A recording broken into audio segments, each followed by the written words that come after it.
Baik, terima kasih kepada narasumber sesi kedua. Sebelum memasuki sesi ketiga, untuk peserta yang ingin bertanya bisa menuliskan pertanyaannya di kolom chat dengan pertanyaannya apa saja dan untuk narasumber keberapa. Selanjutnya, kita memasuki sesi ketiga dengan materi ide kreatif dan konten planning. Pada sesi ini, peserta akan memperoleh wawasan mengenai bagaimana menemukan ide kreatif, menyusun perencanaan konten, serta mengembangkan strategi konten yang relevan dan menarik di media digital. Adapun narasumber pada sesi ketiga ini adalah Bapak Dr. Inyoman Yoga Semadewa, Eskom. Adapun latar belakang Bapak Dr. Inyoman Yoga Sumadewa, Eskom MSN, merupakan akademisi, desainer, dan peneliti di bidang desain komunikasi visual, khususnya desain grafis, multimedia, branding, serta pengembangan budaya visual. Saat ini, beliau aktif sebagai dosen dan peneliti di Universitas Bunigora. Beliau menempuh pendidikan di bidang grafik and multimedia design, mulai dari Awareness Education Center, Instiki Indonesia hingga Institut Seni Indonesia Denpasar, serta meraih gelar doktor dengan fokus pada desain grafis dan multimedia. Pada perjalanan profesionalnya, beliau pernah berpengalaman sebagai graphic designer, video editor, video mapper, serta menjabat sebagai ketua program studi desain komunikasi visual di Universitas Bumigora. Fokus riset beliau berkaitan dengan pelestarian budaya Sasak melalui animasi dua dimensi dan pengembangan seni budaya lokal berbasis teknologi. Dengan pengalaman yang ada, beliau relevan sebagai narasumber pada sesi ketiga ini. Kepada Bapak Dr. Inyoman Yoga Semadewa, Eskom MSN, dipersilahkan.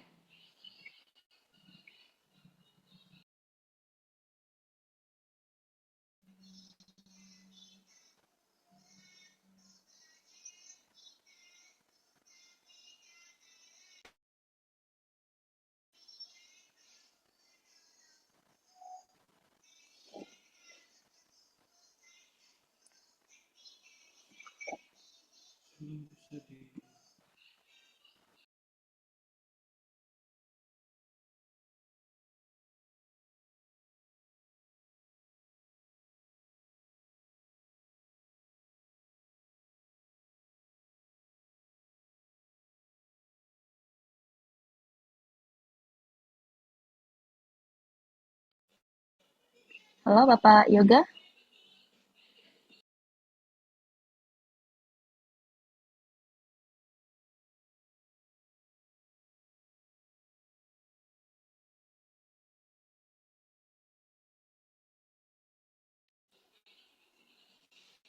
Pak Yoga ada kendala Pak?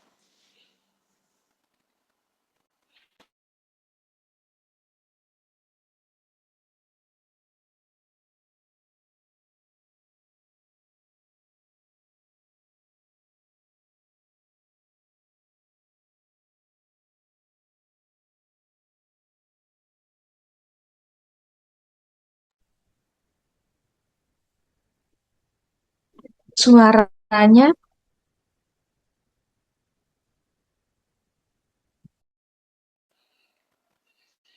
Belum bisa unmute Pak.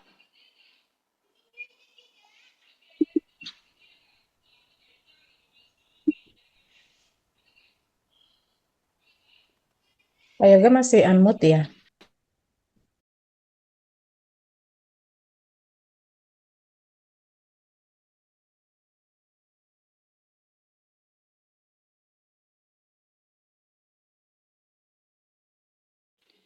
Minta tolong untuk hostnya, Pak Yoga masih unmute.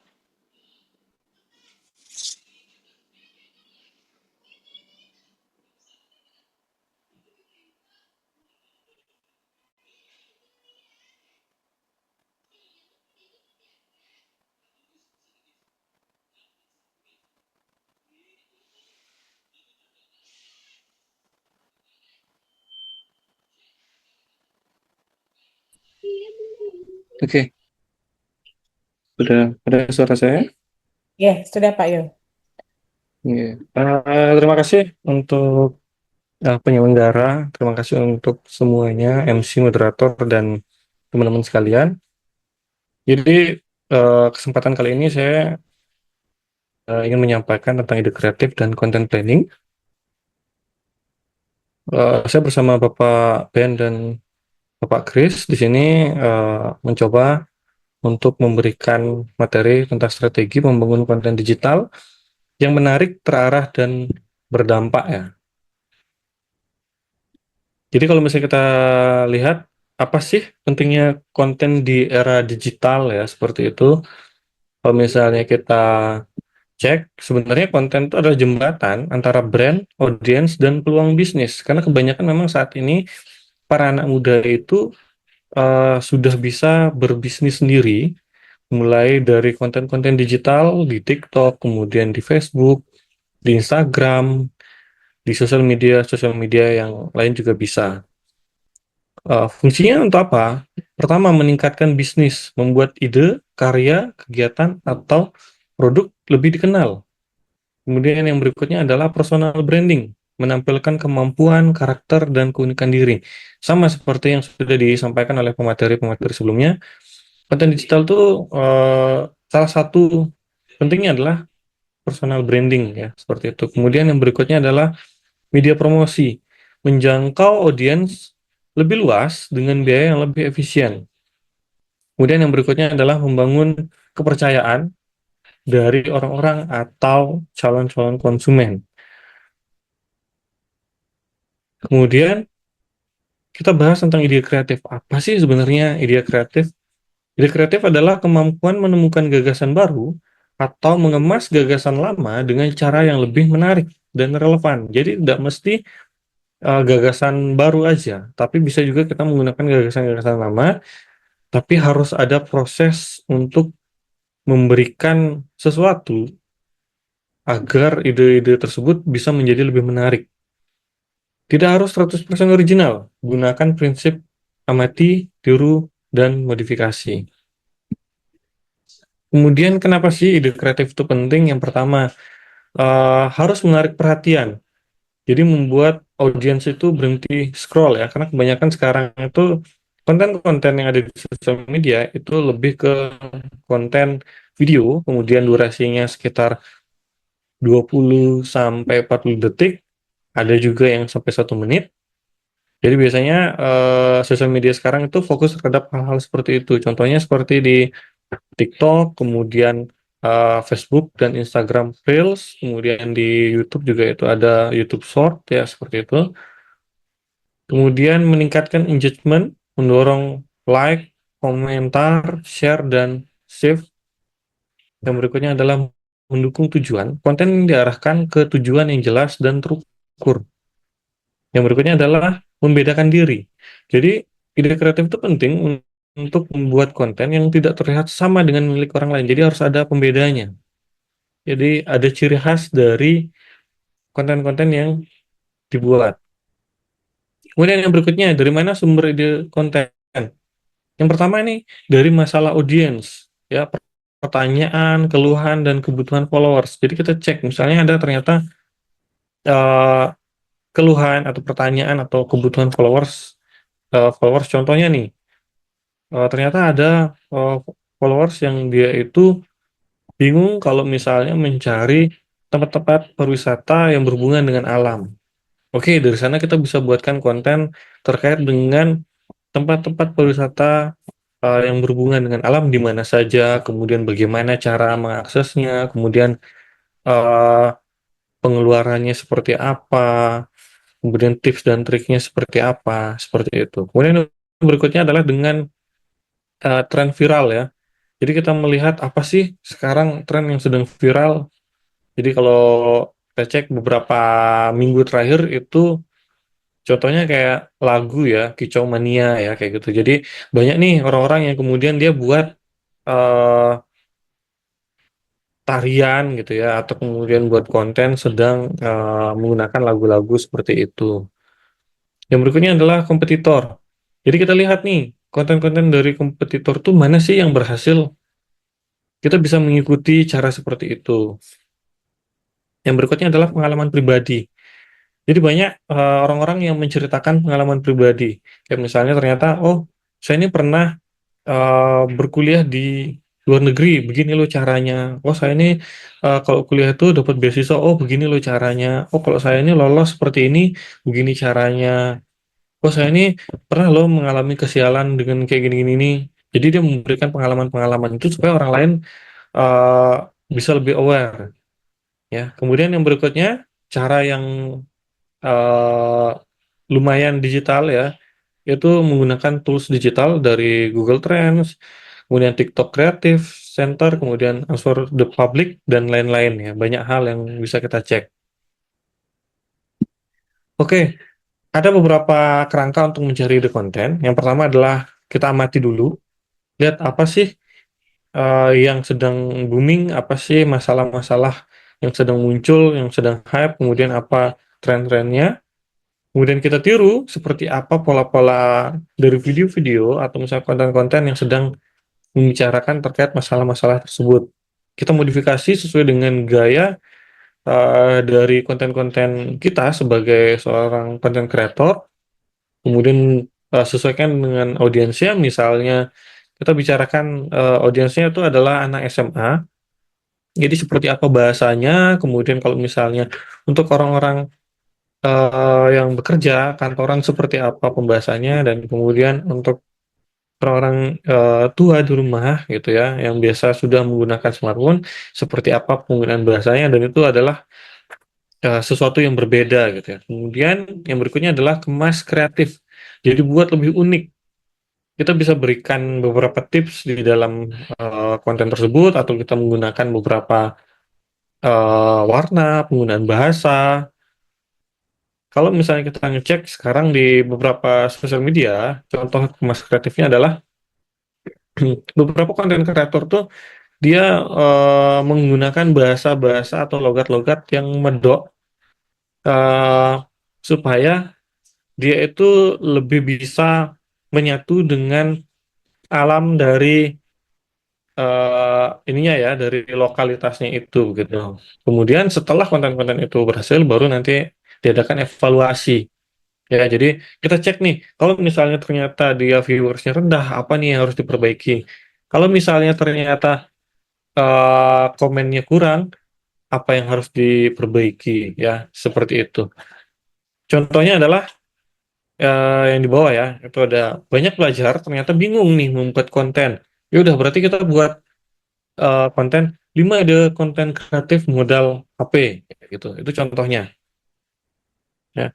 Kemudian yang berikutnya ada konten pilar, yaitu kelompok ide konten agar postingan lebih seimbang dan tidak monoton. Jadi ketika kita sebagai seorang konten kreator, maka kita harus buat jadwal ya, dari setiap hari, setiap minggu, setiap bulan itu seperti apa, agar orang tahu, oh kalau misalnya sekarang nih di hari Sabtu, oh dari konten kreator A ini biasanya dia memberikan ide tentang kayak begini nih. Udah kita tunggu nih kontennya. Oh nanti kalau misalnya di hari Minggu ternyata dia memberikan informasi tentang tempat perwisata nih misalnya, atau misalnya di hari Senin ternyata dia memberikan informasi tentang tempat-tempat makan yang murah dan enak. Nah, jadi semuanya itu sudah ada. Kemudian kalau misalnya mau ngeliat apa nih yang lagi dipromosiin, produk-produk yang baru, oh ternyata ada di hari Rabu misalnya, seperti itu. Ya, jadi yang pertama nih contohnya adalah edukasi. Jadi tips, tutorial, informasi yang bermanfaat. Kemudian yang berikutnya adalah inspirasi, cerita sukses, motivasi, opini, insight. Yang terakhir adalah promosi, kegiatan, karya, produk atau jasa, atau ajakan untuk bertindak atau call to action. Nah, contohnya seperti ini ya. Jadi kalau misalnya niche-nya itu adalah konten edukasi, hobi, organisasi, atau usaha kecil, jadi 40%-nya itu adalah edukasi, jadi tentang tips bisnis, tutorial, strategi digital marketing. 30% berikutnya adalah inspirasi, kisah sukses, motivasi, mindset entrepreneur. Kemudian yang 30% berikutnya adalah promosi, info produk, promo, dan testimoni. Kemudian cara pembagiannya seperti apa gitu. Dibuatkan jadwal ya. Jadi kita buatkan jadwal rencana sederhana hari ini seperti apa, kemudian besok itu seperti apa, atau di satu hari yang sama itu kita bisa membuat beberapa konten yang akan dijadwalkan terbitnya itu kapan, dipublishnya itu kapan, sesuai dengan konten planningnya. Contohnya nih, eh, yang pertama, tentukan tujuan, informasi, edukasi, interaksi, atau promosi. Kemudian kenali audiens ya. Jadi siapa sih yang akan menerima informasi dari kita, kemudian pilih pilarnya, mau yang mana, dibuatkan kalender, kemudian evaluasi. Jadinya seperti apa? Seperti ini. Misalnya di hari Senin, itu pilarnya adalah edukasi. Tema kontennya adalah tips, riset, produk. Formatnya itu ada di carousel IG. Kemudian di hari Selasa, itu inspirasi. Tema kontennya adalah kisah sukses. Formatnya adalah video pendek. Rabu itu promosi, promo spesial di poster IG. Kemudian Kamis itu edukasi, cara buat landing page, video tutorial. Jumatnya itu inspirasi, mindset pengusaha di quote, dan lain-lain ya, sampai hari Minggu, dan itu harus terus berjalan sesuai dengan jadwal. Kenapa sih formatnya itu harus beda-beda? Kadang ada di eh, Instagram mungkin ya, kemudian ada di TikTok, kemudian di Facebook, atau di YouTube Short, supaya engagement-nya itu tinggi ya. Jadi kalau misalnya informasi-informasinya itu, mereka bisa lihat, oh kalau misalnya hari ini, dia aktifnya nih di sosial media yang ini. Kemudian di hari yang ini, dia aktifnya di sosial media yang ini. Promosinya di sosial media yang ini. Kayak gini gitu. Jadi semua sosial medianya itu bisa langsung mendapatkan engagement yang tinggi. Ya. Kemudian yang berikutnya, format kontennya. Ada video pendek, ada carousel, kemudian story dan polling, jadi interaksi ringan ya. Jadi berinteraksi dengan audiens, kemudian live streaming, membangun kedekatan dan kepercayaan, kemudian blog atau artikel. Biasanya itu panjang. Kemudian ada beberapa hal yang sering terlewat ya. Jadi ini satu materi yang memang sengaja saya masukkan. Yang sering terlewat itu adalah hook, pembuka yang membuat orang berhenti scroll. Kenapa ini menjadi penting? Karena hook itu fokus terhadap 3 detik pertama yang menentukan konten dilanjutkan atau dilewati. Kalau misalnya kita lihat beberapa sosial media sekarang ya yang fokus terhadap video, misalnya di Facebook dan Instagram itu Reels, kemudian di TikTok dan di YouTube itu menggunakan YouTube gitu ya. Kebanyakan memang dia membuat konten-konten yang kita akan fokus terhadap 3 detik pertama. Ketika konten itu tidak menarik di 3 detik pertama, kita akan scroll ya. Jadi bagian pembuka konten tuh harus berfungsi menarik perhatian audiens sejak awal. Kenapa dia penting? Karena pertama, perhatian singkat dari audiens itu kita bisa ambil gitu ya. Penonton cepat menilai apakah konten itu menarik atau tidak. Jangan sampai ternyata di awal tidak menarik, tapi di bagian akhir itu menarik. Nah, kalau seperti itu, isi kontennya itu akan dilewati. Kemudian isu bagus bisa terlewat ya, seperti yang tadi saya sampaikan. Kemudian scroll sangat mudah. Jika membuka biasa aja, konten langsung dilewati. Jadi hook-nya itu harus sangat amat menarik dan bisa menghentikan scroll. Kemudian algoritma membaca respon. Retensi awal mempengaruhi peluang konten yang disebarkan. Kuncinya adalah buat audiens merasa ini penting untuk saya sejak awal. Jadi bukan hanya sekedar informasi-informasi di awal pembuka yang perkenalkan saya ini, enggak, langsung to the point. Prinsip hooknya adalah pertama kita fokus terhadap masalah. Tokomu sepi, padahal kuenya enak. Contohnya seperti itu. Kemudian penasaran. Ternyata ini orang langsung pergi ke pantai. Ya, ternyata ini alasan orang langsung pergi ke pantai. Kemudian berikutnya adalah manfaat ya. Jadi ini cara menghasilkan uang di sosial media dalam 5 menit. Kemudian yang berikut adalah menggunakan angka. 7 tips mengatur waktu untuk pelajar dan mahasiswa. Kemudian yang berikutnya adalah kejutan. Rajin belajar belum tentu efektif kalau caranya salah. Nah, kadang dengan hook yang seperti ini, yang fokus terhadap masalah, penasaran, manfaat, angka, dan kejutan seperti ini, orang bisa langsung menghentikan scrollnya. Contoh yang pertama ya, saya sebagai orang yang biasanya mungkin bisnis untuk toko kue gitu ya. Karena toko kue saya sepi, tiba-tiba ada muncul short video. Tokomu sepi padahal kuenya enak.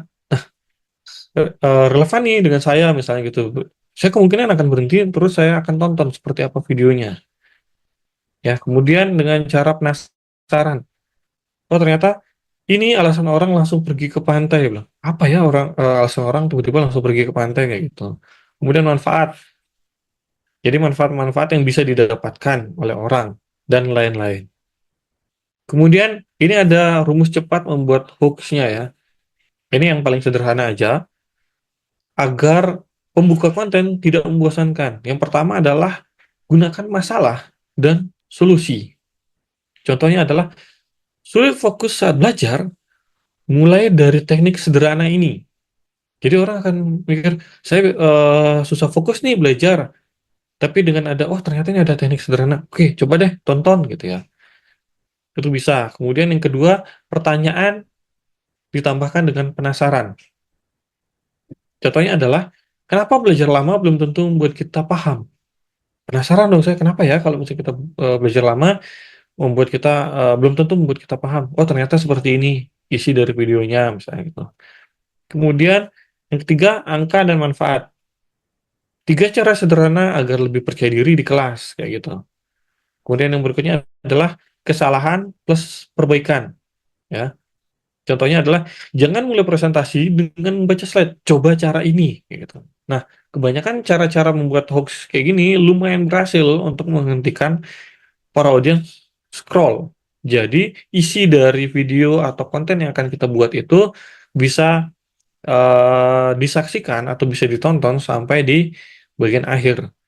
Jadi ini tidak harus berpengaruh di video aja ya, jadi bisa di konten carousel itu juga bisa. Jadi di awal tuh sudah langsung buka desain dengan kalimat-kalimat hook seperti ini. Oke, tips yang berikutnya adalah mulai dengan kalimat kuat ya, kemudian tampilkan visual menarik sejak awal. Langsung masuk ke masalah audiens dan yang berikutnya gunakan teks besar di layar, 5 buat ritme cepat, dan 6 berikan janji manfaat.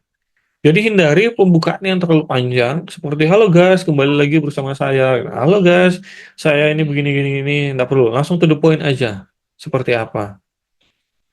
Kemudian kesimpulannya, hoax adalah pintu masuk konten ya. Jadi konten itu adalah bagian dari pengenalan diri, bisnis, promosi dan lain-lain. Jadi hoaxnya ini ada di bagian depan. Konten yang baik bukan hanya indah dilihat, tapi juga mampu membuat orang berhenti, memperhatikan, dan memahami pesan. Berhenti, tertarik, menonton, dan bertindak. 3 detik pertama adalah kesempatan pertama untuk menangkap perhatian. Kemudian berikutnya adalah evaluasi. Nah, ini hal penting yang kadang terlewat. Kita bisa lihat dari jumlah audiens, berapa sih jumlahnya, kemudian engagement-nya, berapa orang yang like, berapa komentar, berapa yang share, berapa yang save. Kemudian save-nya, kalau misalnya save-nya banyak, itu artinya konten kita dianggap bermanfaat. Kemudian share-nya ya, ini bagian dari engagement-nya, konten dibagikan ke orang lain. Artinya dengan konten dibagikan ke orang lain itu bisa menikmati konten yang kita berikan. Semakin luas engagement-nya juga. Kemudian call to action ya, klik dan tindakan lanjutan seperti apa. Nah ini mini workshopnya. Oke, terima kasih untuk kesempatan dari saya. Jadi mungkin presentasi saya sampai sini aja. Untuk ide kreatif dan konten planning, saya kembalikan ke terima kasih.